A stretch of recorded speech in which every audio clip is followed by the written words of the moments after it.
ఇది కూడా విచారించాలి ప్రజలు. మీకు అర్థం కావాలని నేను చెప్తా ఉన్నా. అందుకే ఓడగొట్టుకున్న కాన్నే వెతుక్కోవాలి. మీ వెంట బీఆర్ఎస్ ఉంటుంది, మీ వెంట కేసీఆర్ ఉంటాడు. 100% మళ్ళా తెలంగాణ విజయం సాధించాలి, గులాబీ జెండా ఎగిరేయాలి, అద్భుతమైన తెలంగాణను మళ్ళీ సాధించాలి. ఇక బీజేపీ కథ 11 ఏళ్ళ రాజ్యం చేయబట్టి తెలంగాణకు 11 రూపాయలు ఇచ్చిండ్రా.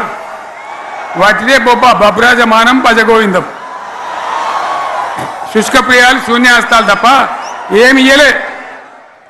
157 కాలేజీలు పెడితే మెడికల్ కాలేజీలు ఒక్కటన్నా తెలంగాణకి ఇచ్చిండ్రా? ఒక ప్రాజెక్ట్ కన్నా జాతీయ హోదా ఇచ్చిండ్రా? ఇక కాంగ్రెస్ వాడు ఇట్లా అంటే బీజేపీ వాడు అట్లా, ఏది లేదు. ఉల్టా మనయే ఖమ్మంలో 7 మండలాలు గుంజుకున్నారు, సీలేరు ప్రాజెక్టు గుంజుకున్నారు. నరేంద్ర మోడీ మాట్లాడతాడు, ఏం మాట్లాడతాడు? తెలంగాణ వచ్చిందిరా అని తెలంగాణలో సంతోషపడితే తల్లిని చంపి బిడ్డను బతికిచ్చిండ్రు అంటాడు. ఎన్నోసార్లు అంటాడు, ఒక్కసారి కాదు. ఈ విధంగా అది కూడా మనం అనిపించేది కాదు. ఈ సందర్భంలో ఒక మాట బీజేపీ అంటే నాకు జ్ఞాపకం వచ్చింది. ఇవాళ కేంద్ర ప్రభుత్వం కగార్ అనే ఆపరేషన్ పేరు మీద ఛత్తీస్గఢ్లో యువకులను గిరిజనులను ఊచకోత పోతా ఉన్నారు. అది ధర్మం కాదు.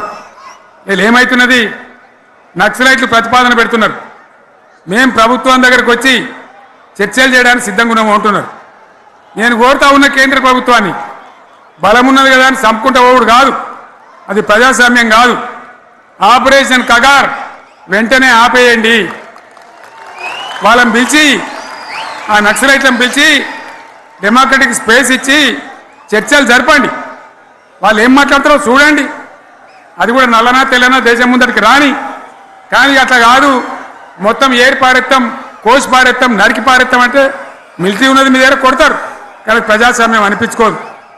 ఈ మాట ఢిల్లీకి ఉత్తరం పంపిద్దామా? మీరందరూ సపోర్ట్లు కొడితే తీర్మానంగా భావించి దాన్ని కేంద్రానికి పంపిద్దాం.